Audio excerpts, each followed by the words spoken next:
Bonjour, moi je suis Grégory Raphaël Ndoé de la startup Aminated Speaker. Alors, Aminated Speaker, c'est une startup qui essentiellement offre du service à la personne et qui aide les francophiles, effectivement à s'exprimer en anglais au bout d'1 mois. Alors, pourquoi Aminated Speaker aujourd'hui? Alors, comme vous le savez, aujourd'hui, la langue anglaise est une langue incontournable. Même dans le monde de l'emploi, si vous n'êtes pas principalement bilingue, c'est moins une plus-value. Alors, Native Speaker, effectivement, est là pour aider ces francophiles-là, ces étudiants, ces professionnels, effectivement, à améliorer la langue anglaise. Alors, un Native Speaker offre plus de 3 services. On a effectivement le service sur site qui permet effectivement de former les apprenants sur place. Il y a le service online qui permet effectivement, grâce aux outils tels que Skype, tels que WhatsApp, effectivement, de se former. Et enfin, un service premium. Un service premium qui est en fait la combinaison du service sur site et du service online. Voilà, donc voilà un peu en gros ce que fait Native Speaker.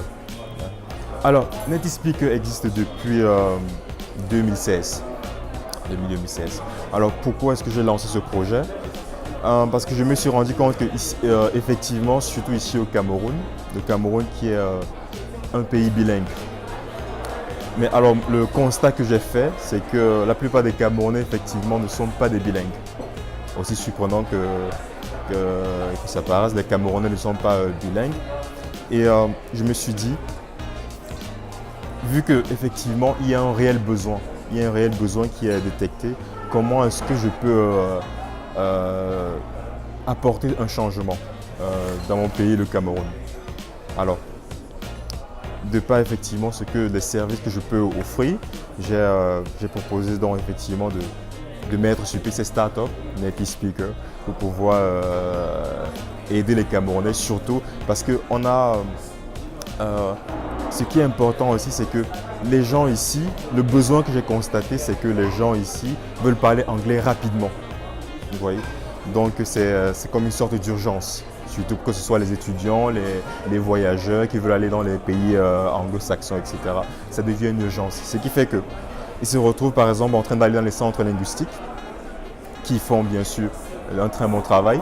Mais le problème, c'est qu'ils n'arrivent pas à maîtriser la langue. Ça peut leur prendre beaucoup de temps. Il y en a qui font par exemple 6 mois. Au final, ce qu'ils retiennent, c'est la grammaire. Alors pourtant, ce n'est pas vraiment ça le plus important.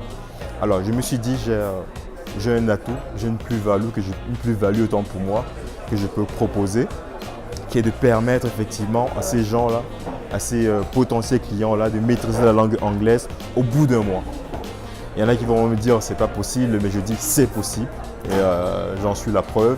Et ceux que j'ai déjà eu à former aussi sont une preuve vivante qu'effectivement, on peut former des gens en 1 mois. Oui.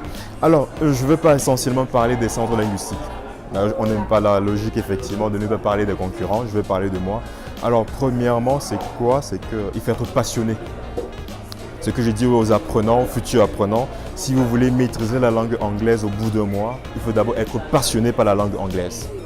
Maintenant, une fois que vous êtes passionné, il faut être déterminé, il faut être motivé.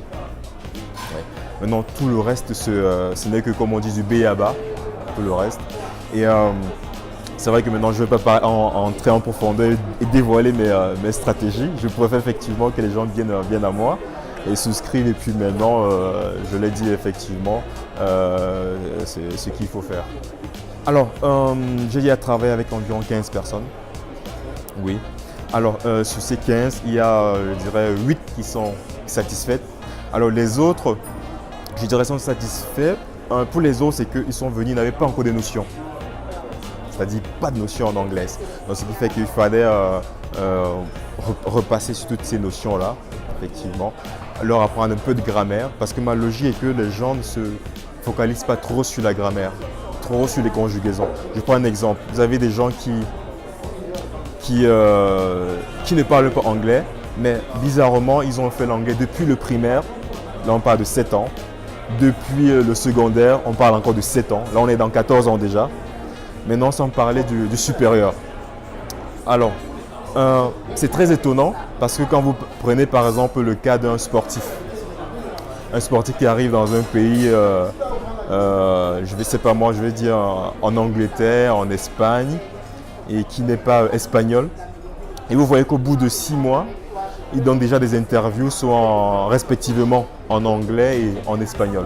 Alors vous vous posez la question, comment a-t-il fait pour parler cette langue au bout de 6 mois, alors que moi, depuis plus de 14 ans, je ne suis pas en mesure effectivement de parler avec ce qu'on appelle un native speaker, un natif. Comment ça se fait? Vous voyez?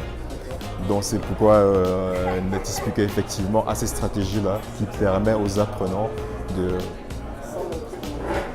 Alors, premièrement, il y a un test oral, c'est-à-dire en présentiel. Il dit discutons un peu en anglais. C'est-à-dire quand on échange, je peux déjà un peu évaluer ton niveau. Que ce soit le pre-intermediate, le intermediate ou advanced level. Maintenant,